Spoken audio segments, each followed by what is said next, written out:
सबसे पहले पाकिस्तान, मैं हूं डॉक्टर नबीहा अली खान। प्रोग्राम आप देख रहे हैं पूरा सच।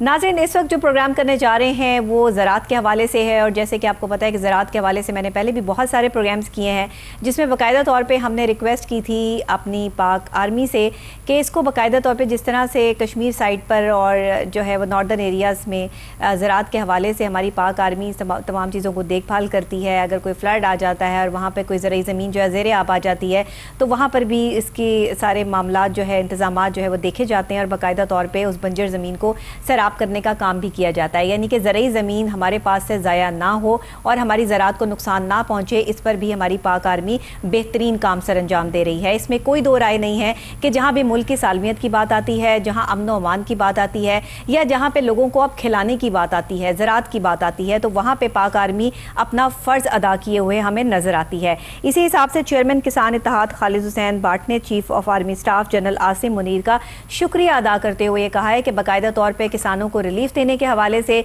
ज़रूरी ज़मीन को, बंजर ज़मीन को ज़राअत की ज़मीन में तब्दील करने के हवाले से और बाकायदा तौर पर जो है वो ज़राअत के लिए काम करने के हवाले से जो है वो आर्मी चीफ़ का जो है उन्होंने शुक्रिया भी अदा किया है, और साथ ही उन्होंने तवज्जो दिलवाई है कुछ अहम और ख़ास चीज़ों की तरफ। और बाकायदा तौर पर जो किसान इत्तेहाद के चेयरमैन हैं वो ये कहते हैं कि हम जो है वो chief of army staff general Asim Munir साहब का शुक्रिया तो अदा करते ही हैं, लेकिन कुछ ऐसी चीज़ें हैं, कुछ ऐसे मसाइल हैं जिनकी सदा भी कर रहे हैं। वो कह रहे हैं कि एक तो खुशहाली डैम और कालाबाग डैम की तामीर के हवाले से खाद माफिया के खिलाफ सूबाई और वफाकी हुकूमत का एक्शन लेना भी बनता है, लेकिन अभी तक ये भी सब चीज़ें नहीं हो पा रही। मकई और कपास का किसानों को मुनासिब रेट दिलाना, ये भी जो है वो जिम्मेदारी इस वक्त जो है वो पाक आर्मी के सपोर्ट करने के लिए उन्होंने रिक्वेस्ट की है। और इसके अलावा जो है जहरीले केमिकल्स वाले दूध मार्केट में फ़रोख्त करने वाला जो माफिया, इसके खिलाफ कार्रवाई के हवाले से बात की है। ज़रूरी ट्यूबवेल के रेट पर यूनिट मुकर्रर करना और इजाफी बिलों का खात्मा, सैलाब से जो फसलों का नुकसान हो रहा है, दरियाओं कटाव से जो ज़मीनों को नुकसान हो रहा है, फौरी तौर पर किसानों का अजाला करना, और साथ ही बंजर ज़मीनों को आबाद करने के मंसूबे पर जो हमारी गैर आबाद ज़मीनें हैं उसमें हमारे मुल्क पाकिस्तान के लिए जो है वो ज़रूरी ज़मीन का को अहम बनाना और इनको जो है वो काम के काबिल बनाना, ज़राअत के काबिल बनाना जो है, इन तमाम चीज़ों की इस्तदा करते हुए नज़र आते हैं चेयरमैन किसान इत्तेहाद खालिद हुसैन साहब। उनकी बाकायदा तौर पर जो है वो ये रिक्वेस्ट है चीफ़ ऑफ आर्मी स्टाफ से। तो अब हमें देखना ये है कि ये इतने सारे जो मसाइल हैं इनके हल के लिए जो है वो अब हमारी पाक आर्मी किस तरह जो है वो मैदान में आती है और कैसे काम करती है। अभी जो है वो बाकायदा तौर पर डिजिटल सिस्टम को इंट्रोड्यूस करवाया किया गया है ज़राअत में। ज़राअत के ट्यूबवेल्स के निज़ाम को जो है वो बेहतर बनाने की कोशिश की गई है। जगह जगह जो है वो कैंप्स लगाए गए हैं किसानों की अवेयरनेस के हवाले से, खाद के हवाले से जो है वो बाकायदा तौर पे जो है पाक आर्मी के कैंप्स आपको मिलेंगे। फ्री ऑफ कॉस्ट जो है वो बीज, जो जदीद बीज हैं, खालिस बीज हैं, उनको प्रोवाइड करना भी जो है वो आगे काम शुरू हो चुका है। तो ये हमारे लिए खुशाइन बात है। देखिए, ज़राअत का जो महकमा है उसको भी अकोमोडेट करने के लिए ज़ाहिर है कि उनको भी तो आगे अपने मामला चलाने के लिए पैसा चाहिए, उनको भी तो ज़ाहिरी बात है यहाँ पर बजट चाहिए। तो उस बजट में ज़राअत का एक अहम हिस्सा होना बहुत ज़रूरी है। ये बड़ी अच्छी बात है कि पाक आर्मी इसको देख रही है, तो आगे आने वाले वक्त में हो सकता है कि महकमा ज़राअत के जो बजट के हवाले से मामलात हैं वो भी हल होते हुए नज़र आएँ। लेकिन जब इसको पाक आर्मी टेक ओवर कर लेती है और चीज़ों को जो है मैनेज, तो फिर वो हर चीज़ जो है वो मैनेज हो जाती है। अभी हमारे साथ जो है वो स्टूडियोज़ में मौजूद हैं हमारे रिपोर्टर साकिब भट्ट साहब, जो हमें मज़ीद तफसीलात से आगाह करेंगे और बताएंगे कि चीफ़ ऑफ आर्मी स्टाफ का जिस तरीके से शुक्रिया अदा करते नज़र आते हैं किसान इत्तेहाद तंजीम, इस हवाले से जो है वो क्या कहना चाहेंगे। जी बताइएगा। बहुत शुक्रिया डॉक्टर नबीहा, क्योंकि सबको मालूम है कि ज़राअत जो है हमारे पाकिस्तान की रीढ़ की हड्डी का काम करती है और रीढ़ की हड्डी है। अच्छा, ये सारी चीज़ें तो आवाम को भी मालूम है, हमारे मेरा ख्याल है कि जो है महकमा ज़राअत उसको भी शायद मालूम है, लेकिन हमारे हुक्मरानों को शायद मालूम नहीं है, क्योंकि हुकूमत पंजाब और हुकूमत पंजाब को और पाकिस्तान को देखा जाए तो इसके ऊपर जो इनके वसाइल हैं, जो इनको बजट मिलना चाहिए, वो इनको बजट नहीं मिल रहा उस सिलसिले में। क्योंकि लाजिम बात है कि जो वसाइल आप बजट के, जो आपको बजट मिलेगा उसमें ही आपने रह के अपने वसाइल को मेनटेन करना है। अब जब आपके पास महकमा ज़राअत पंजाब के पास वसाइल मौजूद नहीं है तो फिर इसका मतलब है कि जो किसान है वो तंग है। आप जिस तरह मर्जी इसको फैसिलिटेट कर लें, जिस तरह मर्जी जो मर्जी इसके साथ कर लें, जब आप उसके पास फैसिलिटीज नहीं पहुंचाएंगे, जब आप उसके पास नहीं जाएंगे, या वो वाली फैसिलिटीज जो उसको चाहिए, जो उस वक्त ऑन ग्राउंड उसको चाहिए या इन टाइम उसको चाहिए, अगर वो नहीं मिलेंगी तो इसका मतलब है कि उसको कोई फायदा नहीं है। फसल के ऊपर बहुत अच्छी वर्किंग हो रही है। महकमा ज़राअत पंजाब के रिसर्च सेंटर बहुत अच्छा काम कर रहे हैं। हाँ, मैं वही कहने लगी थी कि अभी महकमा ज़राअत जो है वो बाकायदा तौर पर इतने कम बजट में भी इतना अच्छा जो अकोमोडेट करना फिर भी बड़ी बात होती होती है कि इस चीज़ को ऐसे भी लेके चलना, हाँ। लेकिन ज़राअत पे काम करना इस वक्त बहुत ज़रूरी है। बहुत ज़रूरी देखिए ना, इतनी हमारी आवाम हो गई है, अगर हमारे पास गंदम की शॉर्टेज हो जाती है, हमारे पास गन्ना नहीं उगता है, हमारे पास कपास नहीं आती है, तो हम कहाँ से ये चीनी, चावल, आटा, ऑयल, ये कहाँ से सारी चीज़ें जो है वो मंगवाएंगे? फिर हमें बाहर से मंगवानी पड़ेंगी, जिसको हम बिल्कुल यहाँ पे स्टैंड नहीं कर रहे। बिल्कुल स्टैंड नहीं मईशत कर रहे। हमारी हमारा तो बिल्कुल तबाह हो डॉलर का चुकी रेट है। ही नहीं मतलब यहाँ पे ठहर रहा ना। आप अगर बाहर से मंगवाते हैं तो आप मुतहम्मल ही नहीं है बाहर से मंगवाने के, जबकि Possible आपके नहीं मुल्क में पैसा ही नहीं है। बिल्कुल ये ऐसे। तो पैसे ही होने की बात है ना। जब आपके घर में पैसे हैं, आप बाहर से जहाँ से मर्जी अपना जहाँ से फर्नीचर मर्जी घर का मंगवा मंगवा लें। लें, बिल्कुल सही इधर से बात। मंगवा लें, हाँ। उधर से। जब आपके पास जब पैसे ही नहीं है तो फिर क्या करें? आपको चाहिए कि आप महदूद वसाइल में काम करें। लेकिन मैं हुकूमत पाकिस्तान को इस तरफ तवज्जो दिलाना चाहूंगा कि इसका जो बजट है वो इंक्रीज करें, और जो बजट को कट लगते हैं वो ना करें। हाँ, ये जो अपना किसान इत्तेहाद के थे खालिद हुसैन बाट साहब, इनसे बात हुई और बड़ी अच्छी इनसे गुफ्तगू हुई, और इन्होंने बड़ा शुक्रिया अदा किया chief of army staff general Asim Munir साहब का कि उन्होंने बड़ा अच्छा इनिशिएटिव लिया है कि जो फॉनग्रो के नाम से जो आपने इफ्तिताह देखा पीछे खानेवाल पीरोवाल में हुआ है, 2250 एकड़ की जमीन के ऊपर बड़ा अच्छा हमने प्रोग्राम किया था, बड़ा अच्छा। फिर 1 लाख एकड़ तक ये जाएगा। और उसके बाद जो मसाइल उन्होंने इनकी वसासत से सामने रखे खालिद हुसैन बाट साहब ने कि जी हमारा जो किसान का है मामला, इसको पहले हल किया जाए। सही बात है। गैर आबाद जमीनें, बंजर जमीनों को। अच्छा, डैम के हवाले से बड़ा उन्होंने सॉलिड एक जो है वो कालाबाग डैम के हवाले से भी और इस दूसरे डैम के हवाले से भी बात की है। इस हवाले से जरा बताइएगा ये कितना जो है वो इनके लिए मैं अब अच्छा आपको रहेगा। जब से पाकिस्तान बना है तब से लेकर अब तक कालाबाग डैम जो है वो बन रहा है, लेकिन वो नहीं बन पा रहा। अच्छा, अब वहां पर जो मेरा ख्याल है बेवकूफ़ी का आलम ऐसा है, वहां की जो अवाम है, वहां के जो रहने वाले हैं, वो ये कह रहे हैं कि जब कालाबाग डैम बनेगा तो हमारी लाशों पे से गुजर के बनेगा।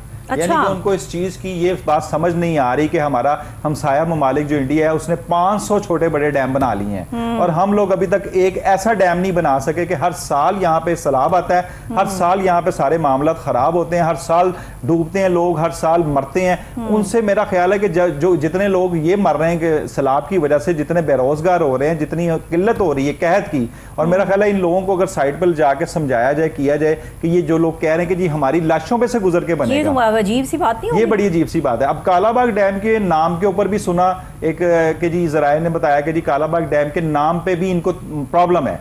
तो यहाँ पे हुकूमत पाकिस्तान ने या पंजाब ने या किसी ने ऑफर किया कि जी आप इसको खुशहाली डैम के नाम से कर लें, ठीक है, कालाबाग डैम को हटा दें, नाम चेंज कर लें, खुशहाली डैम बना ले। ये बहुत वो बच्चे जिनके नाम जो है वो नहीं चल रहे होते या उनके ऊपर कोई उसकी मनहूसत होती है, उनके नाम चेंज कर दिए जाते हैं। बस वो ये है कि चलें, ये एक चलें जिद है ना किसी की भी, कालाबाग डैम नहीं बनाना। ये भी है कि एक बड़ा, इस पे भी एक बड़ा प्रोग्राम हो सकता है, लेकिन ये पीछे बड़ी इसकी एक बड़ी हिस्ट्री है। ये आपको किसी और प्रोग्राम में मैं बताऊंगा ये कहाँ से चली और कहाँ तक आई। अच्छा, ये फॉन ग्रो जो पहला कदम रखा है खास तौर पे हमारे यहाँ पाक आर्मी ने, इसमें खानेवाल के इलाके जो पीरूवाल में, हाँ पीरूवाल में जो ये फॉन ग्रो के नाम से मॉडल फार्म कायम किया गया है, इस हवाले से ये पहला अमली इकदाम है। और इसके हवाले से इस नौयत का मुनफरिद ज़रई निज़ाम जो इंट्रोड्यूस करवाया गया है, उसमें मैं आपको बता दूं कि खानेवाल में 2250 एकड़ पर फैला हुआ, ये 5 सालों में 1 लाख एकड़ तक इसको फैलाने का मंसूबा भी है। साथ हालिया दिनों में एक आला सतह की मीटिंग में ज़राअत के शोबे में इनकलाब लाने के लिए भी जो है वो तैयारी कर ली गई है। मंसूबे पर अमल दरामद करवाने के लिए फैसला भी सामने आ गया है। फिर इसके अलावा जो है वो इसमें कारपोरेट फार्मिंग होगी, मियारी बीज और जदीद आबपाशी की जाएगी, जदीद मशीनरी इंट्रोड्यूस करवाई गई है, यहाँ पे किसानों को बर वक्त मुआवनत दी जाएगी और जदीद टेक्नोलॉजी के इस्तेमाल के ज़रिए ज़्यादा से ज़्यादा मुनाफा बख्श जो है वो पैदावार हासिल कर ली जाएगी। और इस जदीद मनसूबे के ज़रिए जो है पूरे पाकिस्तान में मुकम्मल तौर पर बंजर ज़मीनों को जो है वो सैराब करने की तैयारी कर ली गई है। ये वो सारी खुशखबरियाँ हैं जो मैंने आपको सुना दी हैं। किसान भाई जो परेशान बैठे हैं कि जी आगे क्या होगा, तो जी फॉन ग्रो जो एक स्पेशल पाक आर्मी की तरफ से डिजिटल ज़रई सिस्टम इंट्रोड्यूस करवा दिया गया है, उसमें क्या क्या क्वालिटीज़ होंगी ये भी मैंने आपके साथ जो है वो शेयर कर दी हैं। और इसमें आला सतह की मीटिंग भी हो चुकी है जिसमें बाकायदा तौर पे बंजर ज़मीनों को सैराब करने की तैयारी कर ली गई है। और जो बीज आपको महंगे दामों मिलता है उसको भी सस्ते दामों प्रोवाइड करने की तैयारी मुकम्मल है। जो आपको खादें जो है वो सही प्रोवाइड नहीं की जा रही, सब चीज़ों पर चेक एंड बैलेंस होगा। और बाकायदा तौर पर ज़राअत के निज़ाम को बेहतर बनाने के लिए पाक आर्मी इस वक्त जो है वो मैदान अमल में आ चुकी है और ये एक बेहतरीन चीज़ है। और इस पर मैं अपनी पाक आर्मी को जो है वो सलाम पेश करती हूँ। हमेशा से ही जो एक देखिए जहाँ पर मुहाफ़िज़ की बात आती है ना, जहाँ पे आपकी हिफाजत की बात आती है, वहाँ पे पाक आर्मी की बात आती है, तो हिफाजत तो फिर आपको अपनी ज़राअत की भी करनी है ना।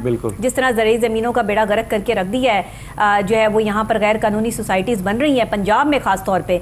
मैं पाक आर्मी से ये भी कहूँगी कि इस हवाले से भी जो है वो इक़दाम किए जाए, हमारी ज़रई ज़मीन को जो है वो इसको छुड़वाया जाए यहाँ से। जो ये गैर कानूनी सोसाइटीज़ अभी तक बनी नहीं है, डेवलप नहीं हो पाई, उनको तो बिल्कुल मस्मार कर दिया जाए ना। जो इन्होंने सिर्फ चंद एक जो है वो वहाँ पर क्या कहते हैं इसको, दीवारें बनाकर जो है वो दारादारी कहते हैं, क्या कहते हैं इसको, व्हाटएवर, चार दीवारी करके मतलब अपना बनाए देंगे, ये सोसाइटी डिक्लेयर कर देते हैं, इसको डिक्लेयर करवाया जाए। ये ग्रीन जो है वो ब्राउन में कन्वर्ट हो रही है। अच्छा, यहाँ पे मैं आपका एक तो वजह दिलाना चाहूंगा, बिल्कुल ये बड़े अच्छे इनिशिएटिव्स हैं पाक आर्मी के साथ, हुकूमत पाकिस्तान के महकमा ज़राअत के सारे मिलकर, बड़ी अच्छा इनिशिएटिव है। अच्छा, इनके बहुत सारे ऐसे इलाके हैं जिस तरह फोर्ट अब्बास है, हरूनाबाद है, बावलपुर वाली साइड पे, जहाँ पे पानी जो है ना 800 फुट गहरा है, जहाँ पे 800 फुट गहरा पानी भी जो है वहाँ पे जो है वो कड़वा है।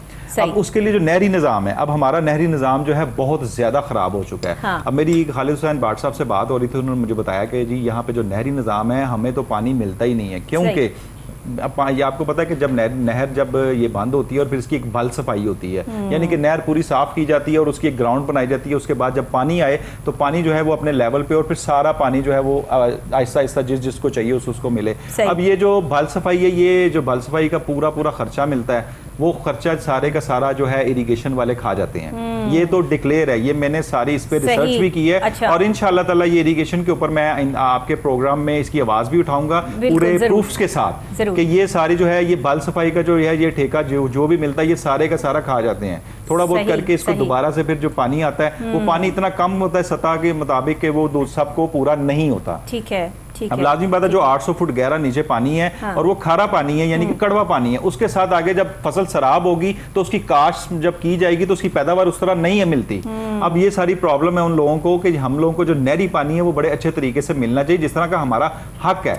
आपने देखा होगा कि आर्मी चीफ ने बाकायदा इस पे स्पीच भी की है, जब उन्होंने ये बाकायदा तौर पे जदीद निज़ाम इंट्रोड्यूस करवाया तो उन्होंने ये कहा है कि अल्लाह ताला ने जो है वो पाकिस्तान को तमाम नेमतों से माला माल रखा है, और इस वक्त जो है वो हम जदीद टेक्नोलॉजी की ज़राअत का निज़ाम लाकर जो है वो पाकिस्तान को संभाला देंगे और आगे भरपूर तरीके से जो है वो इसके लिए काम करेंगे। साथ में उन्होंने ये कहा है कि पाकिस्तान में ज़रई इनकलाब आके रहेगा इंशाल्लाह। तो देखिए ना, ये वो बातें हैं, वो चीज़ें हैं, वो हौसलामंद जो है वो जुमले हैं कि जिससे किसानों को भी जो है वो हौसला मिलता है, और हम जैसे लोगों को भी कि जो ज़राअत की वजह से ना गंदम की कमी की वजह से आटा कहाँ तक पहुँच गया है। देखिए, डिमांड एंड सप्लाई का मसला है, आपकी सप्लाई जो है वो उतनी डिमांड के मुताबिक होगी तो फिर आपके रेट्स भी जो है वो सेट हो जाएंगे। महंगाई का जो तूफान है, एक तो खुद साख्ता महंगाई है, काश के आर्मी चीफ जो है वो ये महंगाई को भी जो है वो कंट्रोल कर सकते होते, तो मैं जो है वो रिक्वेस्ट कर देती कि सर ये भी कंट्रोल कर लें, क्योंकि एक जो अवाम का और रियासत का जो रिश्ता होता है वो माँ का होता है और एक ट्रस्ट का रिश्ता होता है। तो ये रिश्ता जो है वो शायद कभी भी, हमें तो हर चीज़ पर जो है वो आर्मी के साथ जो है वो ट्रस्ट डेवलप हो जाता है कि ये काम नहीं ना हो रहा किसी सिविलियन से तो ये आर्मी कर सकती है। मुझे तो मेरा तो ट्रस्ट इसी पर डेवलप होता है। मुझे तो ऐसे ही लगता है कि जो काम जो है वो कोई सिविलियन नहीं कर सकता वो पाक आर्मी कर सकती है, क्योंकि उनकी ट्रेनिंग इतनी हार्ड है, उनको बचपन से लेके बड़े होने तक जो तमाम चीज़ें जो है वो सिखाई जाती हैं और जिस तरीके से वो अपने घरों से ये सब चीज़ें सीखते आते हैं, उसमें एक तरह का एटीट्यूड होता है, एक कॉन्फिडेंस होता है, एक स्टैंडर्ड ऑफ लिविंग होता है, उनका स्टैंडर्ड ऑफ वर्किंग होता है। लेकिन बाकी आप जगह पर देख लें, ऐसी बेतुकी लाइफ जो है वो जी जा रही है, आपको समझ नहीं आती, हर चीज़ में आपको जो है वो कहीं ना कहीं दो नंबरी, कहीं ना कहीं जो है वो चीज़ें जो है वो मिसमैनेज नज़र आती हैं। अच्छा, मैं तो कहती हूँ सब कोई जो है वो इसमें ये मैं आपको बताऊं कि बाज लोग ये कहते हैं कि जी आर्मी का क्या मामला है कि जी ये मतलब कि आके डिपार्टमेंट्स में देखिए, अब जो बदनाम करने वाले लोग हैं उन तो सवालात करने, काम खुद करना कोई नहीं। मतलब है कि डिपार्टमेंट खुद क्यों नहीं इतना अच्छा काम करता, डिपार्टमेंट क्यों नहीं, मतलब डिपार्टमेंट्स को जो पाकिस्तान को दी जाती हैं तो अपने मुताबिक काम करे। आप इल्जाम जो है वो पाक आर्मी पे डाल देते हैं। उसके बाद अगर मिसाल के तौर पे वो आते हैं तो खुद काम करके दिखा दें। पाक आर्मी को फिर मतलब सलाब जब आता तब क्यों बुला लेते हैं, जब कोई मुसीबत आती तब क्यों बुला लेते हैं, तब भी तो उन्हें आप सरहदों पे रहें जी, आपका काम कोई नहीं है। वो हमारे कमांडोज जो है वो इतने पानी में उतर के आप लोगों की जानें बचाएं तो तब वो आपके लिए जो वो अच्छे हैं। मतलब कि डिपार्टमेंट्स को अगर वो सीधा करना चाह रहे हैं या पाकिस्तान की तरक्की के लिए कर रहे हैं ना, जो भी कर रहे हैं, सख्ती बरत लें किसी चीज में तो वो गलत है, वो गलत हो गए। ऐसे कैसे देखें ना, खाद माफिया यहाँ पर जो एक्टिव हुई है, खाद माफिया के ऊपर भी रिसर्च है, मैंने आपको बताया ना, ये सारे प्रोग्राम जो हैं आपके ऑनर करूंगा अलग-अलग सारे प्रूफ्स के साथ। खाद माफिया इस वक्त इतनी एक्टिव है कि हर खाद में मिलावट है। अब किसान के पास जो बहुत जो डीप इलाके हैं, जैसा कि बहुत ही मतलब कि आप समझ लें कि पीछे वाले इलाके हैं, उनके पास जो खाद जाती है ना, वो ना तो अप्रूव्ड खाद होती है, ना किसानों को इतनी अवेयरनेस होती है कि ये खाद किस किस्म की होनी चाहिए, और उनको वो कहते हैं कि जी मतलब कि एक तो उनके पैसे ज़ाया करने वाली बात, अगर फसल वो काश्त करते हैं तो उसको उस तरह की पैदावार नहीं मिलती। खाद माफिया को रिक्वेस्ट की गई है कि वफाकी और हुकूमती जो भी हैं, वफाकी हुकूमत को इनको एक्शन लेना चाहिए खाद माफिया के अलावा। पेस्टिसाइड्स की बात की जाए तो उसमें भी यही प्रॉब्लम्स आ रही हैं। हज़ार कंपनीज खुल गई हैं, कोई तकरीबन को 4-4.5 के करीब तो मुझे मालूम है जो कंपनीज हैं। इनमें से अप्रूव्ड जो कंपनीज हैं उनको अलहदा क्यों नहीं किया जा रहा, उसको अलहदा करके तो उसके जो डीलर्स हैं या डीलर्स के ऊपर अगर ये करते हैं, किसान कहता है कि जी हम लोग जाते हैं तो हमें ब्लैकमेल किया जाता है, क्योंकि किसान का सिस्टम ये है कि उसने आज रात अगर पानी लगाना है तो उसमें उसका खाद डालना बहुत ज़रूरी है, पेस्टिसाइड डालना बहुत ज़रूरी है, तो उसको वो चीज़ आज चाहिए उसको, और वो पता लगता है कि जी ये लोग जो हैं उसको ब्लैकमेल करते हैं कि इसको आज चाहिए, तो मतलब कि जो 2000 की चीज़ है उसको 2500 में दें, या जो 2500 की चीज़ है उसको 3000 में दें। ये सारा मामला जो है ना बड़ी ब्लैकमेलिंग जो हो रही है, जो डीलर्स आजाद कर रहे हैं, और बाद में फिर अपनी ही हड़तालें करते फिरते हैं कि जब इनके ऊपर एक्शन आता है कि जी ये देखें जी हमारे साथ क्या हो रहा है। अच्छा, बताया ये जा रहा है कि ये जो एक तरीके का जो है फॉर्म ग्रो का निज़ाम इंट्रोड्यूस करवाया गया ज़राअत के हवाले से, इसके तहत जो कारपोरेट फार्मिंग होगी, म्यारी बीज और जदीद आपाशी होगी, इसमें जदीद मशीनरी जो इंट्रोड्यूस करवाई गई और किसानों की बर वक्त मुआवनत जो होगी, इसमें जदीद टेक्नोलॉजी के जरिए ज़्यादा से ज़्यादा जो है वो ज़राअत को जिद्दत दी जाएगी। तो ये देखिए ना कि आने वाले वक्त में जहाँ पे ज़राअत में हम ये सोच रहे थे, हमने प्रोग्राम किया और उसमें हम काफ़ी परेशान भी थे कि आने वाले वक्त में तो हमारे ज़राअत का निज़ाम बिल्कुल ही ठप हो जाएगा, और अगर लोगों के लिए यहाँ पे खाने को भी कुछ ना रहा तो लोग जो है वो कहाँ से जो है वो अपनी ज़िंदगियाँ गुजारेंगे। तो उसमें जो है वो पाक आर्मी का ये अहम इनिशिएटिव लेना और बाकायदा तौर पर अपनी आवाम की खिदमत के लिए आगे बढ़ना, इसमें ये बड़ी बढ़िया बात है। बिल्कुल ये सोच ही बहुत बड़ी है। तो इसमें असल में बात पता क्या है, मौला अली कहते हैं कि जिसके ऊपर आप जो है वो नेकी करें ना, बस उसके शर से बचें। हाँ। तो ये दुनिया ही ऐसी हो गई है कि आप जितनी मर्जी इसके लिए नेकी करें, लोगों ने शर ही फैलाना है। लोगों ने नेकी का बदला जो है वो, अल्लाह ने नेकी का बदला नेकी के सिवा कुछ नहीं देना, लेकिन लोगों ने नेकी का बदला आपको जो है ना पीठ के पीछे खंजर ही आपके घोंपना है। ये ज़रूरत इस दौर की जो है वो हो गई है कि लोग इस चीज़ को मानने के लिए तैयार नहीं होते। आपकी हर चीज़ में और हर चीज़ को मैनेज करने में अगर अवाम की खिदमत में कहीं ना कहीं हमारी पाक आर्मी जो है वो अपना फ़र्ज़ अदा कर रही है, तो इसमें गलत बात कौन सी है? मुझे ये बता दें, क्या मसला क्या आपको कि काम सही क्यों हो रहा है? जो काम पीछे गलत हो रहे हैं, मतलब वो इतने सारे महकमे बना के आप लोग बैठे हुए हैं, और ये महकमे क्या कर रहे हैं? करप्शन कर रहे हैं। हाँ। आपके जो है वो इंडिविजुअल जो है अफसरान जो है करप्शन करके बैठे हुए हैं, और ज़रा सी करप्शन या ज़रा सी कोई चीज़ जो है वो वहाँ दूसरी तरफ हो जाए तो आप जो है वो वावेला मचाना शुरू कर देते हैं। आप यकीन करें डॉक्टर नबीहा, नीचे से लेके ऊपर तक लोग इरिगेशन डिपार्टमेंट में करप्शन कर रहे हैं। पानी जो है जो पहुंचना चाहिए किसानों तक, उनका हक उनको नहीं मिल रहा। हाँ। मतलब कि इतनी ज्यादा करप्शन कर रहे हैं ये लोग, इनको ये समझ नहीं आ रही कि इन्होंने मरना भी है, इन्होंने मरना है, और इन्होंने आगे जाके हिसाब देना है इस चीज़ का। यहाँ पे अगर पानी नहीं मिलता टाइम से, किसान की जो फसल है वो खराब हो जाती है, तो उसका कौन जिम्मेदार है? अच्छा, ये सबसे बड़ी बात ये है साकिब साहब कि हुकूमत पाकिस्तान और पाक फौज मिलकर जो है इस मंसूबे पे काम कर रही है, तो ये एक बेहतरीन इनिशिएटिव है, और इससे हमेशा हर हुकूमत को, जो भी हुकूमत वक्त होती है, उसको चाहिए कि अपनी जो है वो पाक फौज, पाक आर्मी के साथ जो है वो मिलकर इस तरह के मंसूबों की बुनियादें रखें कि जिसमें ज़राअत का निज़ाम है, जिसमें सिक्योरिटी के हवाले से मामलात हैं, जिसमें जो है वो और चीज़ें हैं लोगों को सिक्योर करने के हवाले से, कुछ ऐसी स्ट्रैटेजीज, पॉलिसीज, जदीद निज़ाम। दुनिया कहाँ से कहाँ पहुँच गई, समंदर में सड़कें बन रही हैं दुनिया में, हैं पूरे शहर आबाद हो रहे हैं, और आपकी यहाँ पे सड़कें जो है वो अल्लाह माफ़ करे टूट फूट का शिकार है। आपने इतना पैसा जो है वो वेस्ट कर दिया, आपके फिर भी अंडर पासेस और जो अंडर रूट्स है वो सारी की सारी जो है जैसे ही बारिश आती है वैसे ही भर जाती हैं, वहाँ पे गाड़ियाँ फंस जाती हैं, लोगों की गाड़ियाँ तबाह, बाइकें तबाह। आप कहाँ पहुंचे हुए हैं और दुनिया कहाँ पहुंची हुई है, और फिर दुनिया के साथ कम्पीट करने की बात करते हैं। ये तो अल्लाह ताला ने कोई ज़हीन लोग हमें अता फरमा दिए हैं चंद एक, जिनकी वजह से पाकिस्तान का नाम कहीं ना कहीं रोशन हो जाता है इंटरनेशनल लेवल पे। वो एक हमारा क्रिकेट है, आपको पता है कि हमारे क्रिकेटर्स इस चीज़ का बहुत बड़ा जरिया है पाकिस्तान को इज्जत दिलवाने का। फिर हमारी ज़राअत में हमारा आम है, हमारे चावल है, हमारा ऑयल है, जिसका जो है वो जिक्र बाहर के ममालिक में जो है वो किया जाता है। तो ये वो इज्जतें हैं जो अल्लाह ने हमें नवाजी हुई हैं, मादनियात से माला माल मुल्क है ये। सिर्फ ज़रूरत इस चीज़ की है कि तवज्जो दीजिए, इस पर काम करने हैं। तो अगर कोई काम कर रहा है तो उसको करने दीजिए। आपको मतलब बीच में एक तो पाकिस्तानी जो है ना वो हर चीज़ में टांग अड़ाना अपनी अव्वलीन फ़र्ज समझते हैं, यानी कि अगर कोई काम ऐसा रह जाएगा ना जहाँ पे इनको टांग अड़ाने का मौका नहीं मिलेगा या दूसरे को गिराने का मौका नहीं मिलेगा, वहाँ पे फिर मजा नहीं आएगा इनको जिंदगी जीने का। वहाँ पे यही है ना कि ये टांग अड़ाने में तरबियत होती है ऐसी, क्या होता है मतलब मुझे समझ नहीं आती। मैं तो क्रिश्चियन के स्कूल में पढ़ी हूँ, मुझे नहीं पता, मैंने तो उनके हिसाब से जो है वो ट्रेनिंग ली कि भाई बड़ा बैलेंस जो है वो लाइफ लेकर जो है वो चलते हैं। फिर मेरा कॉलेज और यूनिवर्सिटी भी जो है वो इसी तरीके से रहा, फिर मेरी बाहर भी जो है वो एजुकेशन इस तरह की रही। तो मुझे नहीं पता, मैं आपको सच्ची बात बताऊं कि ये गवर्नमेंट स्कूलों में या इन प्राइवेट स्कूलों में किस तरह का मियार तालीम होता है और ये किस तरह ट्रीटमेंट करते हैं। और जिस तरह का मैं सुनती हूँ उससे तो मुझे बहुत अजीब सा लगता है। और टीचर्स का जो है वो रवैया, और अब अपने बच्चों को जब पढ़ा रहे हैं तो बड़ा अजीब सा लगता है कि ये मियार तालीम है यहाँ का। अच्छा, तो मैं आपको एक और ये सारी जो है वो तो फिर ज़राअत का मियार तो फिर यही होगा ना। तवज्जो के मतलब अभी हुकूमत पंजाब ने जो इनके लिए किया था कपास कॉटन के लिए 8,500 रुपए का इन्होंने रखा था कि जी आपको रेट देंगे। ठीक है। अच्छा, अब हुआ क्या है कि किसी को भी 8,500 नहीं मिल रहा। ठीक है। मतलब 6,500, 7,000, 6,000 जो तय हुआ था वो नहीं मिल रहा। ठीक है। यानी कि जो इनिशिएटिव्स लिए गए थे इनके लिए कॉटन के ऊपर बड़ी रिसर्च की जा रही है, वो किसान को उस तरह का रिस्पॉन्ड नहीं मिल रहा। इसमें मकई को देख लें, और मकई के अलावा अगर आप देखते हैं मकई का भी यही हाल है। मकई का भी जो रेट इन्होंने डिसाइड किया था वो भी नहीं इन्होंने दिया। यानी कि हो ये रहा है कि यहाँ तो हुकूमत पंजाब के पास बजट नहीं है, क्योंकि वो ऐलान करके उसके बाद पता लगता है कि उस ऐलान के ऊपर, उस बजट के ऊपर पूरा नहीं उतरते। ये किसान के लिए एक सबसे बड़ी बदहाली है। उसके बाद दूसरी तरफ किसान को तंग किया हुआ शुगर माफिया ने। अभी मेरी जब आपसे बता रहा था किसान इत्तेहाद वाले जो हैं चेयरमैन खालिद हुसैन बाट साहब, उन्होंने कहा जी कि ये अभी आगे पिछले महीने तक जो है पेमेंटें जो क्लियर हुई हैं इनकी शुगर माफिया की। यानी कि उन्होंने गन्ने की जो पेमेंटें की हैं और गन्ने की अगली फसल तैयार है। यानी कि आप समझ लें 1 महीने बाद गन्ने की फसल तैयार है। ये करते क्या है कि जब गन्ने की फसल की बारी आती तो रेट नीचे कर देते हैं शुगर का, उसके मुताबिक उसको देते हैं रेट। जैसे ही ये गन्ना सारा खरीद लेते हैं और खरीदते भी उधार पे हैं, उसके बाद ये पता लगता है कि जनाब आगे जो है ना रेट बढ़ गया।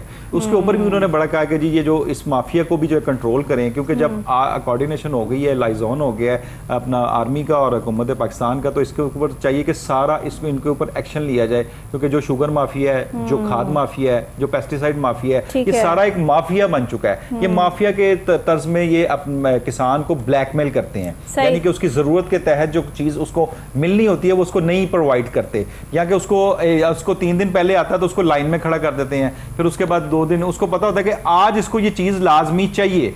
जब आज उसको ये किसान को चीज लाजमी चाहिए ना, तो उसको इस तरह कर देते हैं कि आज इसको चाहिए, इसको ब्लैकमेल करके इसको कहेंगे जी हमारे पास तो अब है नहीं, अब हम ब्लैक मार्केट में ब्लैक मनी ब्लैक करके आपको देंगे। अब ये जो 2,000 की चीज है ये 2,500 या 3,000 रुपए में मिलेगी। ये चीज जो है, जो ये बड़े पॉइंट्स हैं जो कि मैं हाईलाइट कर रहा हूं आपके प्रोग्राम में, और हुकूमत पंजाब को, महकमा ज़राअत पंजाब को और अपनी ऑनरेबल आर्मी को जो है जो ये पॉइंट आउट कर रहा हूं कि इनके मुतालिक भी बड़ा सोचा जाए। ये जो है ये बुनियाद है। हमारा जो किसान है, जो छोटा किसान है, जो कि छोटे छोटे शहरों में बैठ के जिसको पानी की किल्लत का सामना है, इरिगेशन डिपार्टमेंट की किल्लत का सामना है, हाँ ये चीजों का इनको ये सारी चीजों का सामना करना पड़ रहा है। इसके मुतालिक भी सोचा जाए, क्योंकि ये गरीब लोग हैं, इन्होंने सिर्फ यहीं से रोटी रोजी कमा के खानी होती है। अगर वो ये लोग यहाँ से इनको नहीं सोचें, क्योंकि ये सारा लाहौर हो गया, फैसलाबाद हो गया, इसके गिरदोनवा में जो लोग जो फसलें हैं उनके ऊपर पूरा स्कोप किया जा रहा है कि भी यहाँ पे रिसर्च सेंटर सारे जो साइट्स पे सारे हैं, जो कि जिनकी जमीनें अभी तक पानी के सैलाब में खड़ी हैं। सही,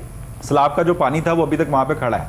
तो अभी आप देख लें कि उनका क्या हाल है। आप इस साल तो उनके साथ क्या होगा, जाके जो है वो साफ सफाई करवाएंगे ना, वही करवाएंगे और उन्होंने किया भी है। लेकिन अभी तक जो पानी खड़ा है तो काम होता नहीं है। अभी अब देखें ना, अगर पानी यहाँ पे खड़ा, अगर डैम बन जाता, कालाबाग डैम या खुशहाली डैम, कुछ भारी उठाने के लिए दे देना तो वो नहीं उठाया जाएगा, वो नहीं उठाया जाएगा।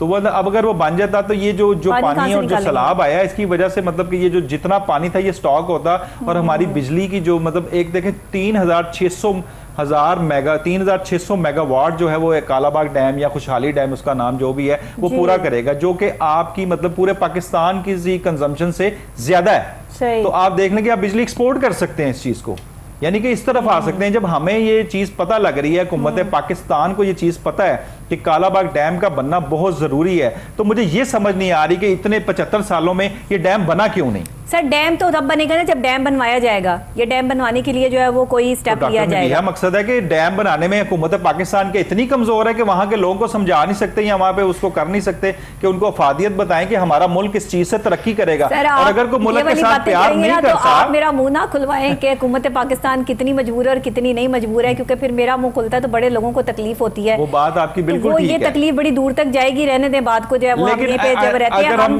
कहते हैं कि पाक आर्मी से जो है वो हमारी अपील है कि इस डैम को कंप्लीट किया जाए ताकि ज़रूरी ज़मीन को सैराब करने के हवाले से और पानी की मिकदार हमारे पास जो है वो बाकायदा तौर पे होने के हवाले से जो है हमें कोई दिक्कत ना पेश आए, क्योंकि आने वाले वक्त में जो है वो ये सिम्टम्स हमें मिल रहे हैं कि पाकिस्तान में पानी की कमी भी हो जाएगी। और अगर ये पानी की कमी वाक़या हो गई खुदा ना खास्ता, तो वैसे भी बताया जाता है घरों में भी पानी ज़ाया ना करें, फसलों को भी उतना ही पानी लगाया जाए जितना जो है उन्हें दरकार है, एक्स्ट्रा पानी ज़ाया ना करें और गंदे नाले और दूसरे गंदे पानी को जो है वो फसलों के लिए, सब्जियों फ्रूट्स के लिए इस्तेमाल ना किया जाए। इस पर भी जो है वो चेक एंड बैलेंस लाजमी रखें। बहुत शुक्रिया साकिब भट्ट साहब आपका।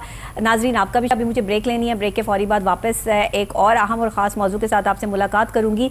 बात करूंगी लाहौर शहर की, अंदरून लाहौर शहर की, ऐसा शहर जो कि कदीम शहर माना और जाना जाता है और जिसकी गलियाँ कूचों जो है वो हर गली की एक तारीख है। लेकिन अफसोस की बात यह है कि इन गलियों की ना कभी किस्मत बदली है ना कभी बदलेगी। इतनी हुकूमतें आई, इतनी हुकूमतें जो है वो चली गई, लोगों को लारे लगाए, सीवरेज के इंतजाम ठीक नहीं है, आपको वहाँ पर लेस्को के जो है वो तारें लटकती हुई नजर आएंगी। यहाँ पे क्या क्या मसाइल नहीं है, मसाइल का गढ़ है अंदरून शहर और ख़ास तौर पर बागबानपुरा का इलाका। आज बागबानपुरा के शहरियों की अपील जो है वो सामने लेकर आएंगे, सीएम साहब से अपील करेंगे कि वहाँ के लोगों की भी जो है वो सुनवाई करे। मेरे साथ रहिएगा, ब्रेक के बाद अहम प्रोग्राम।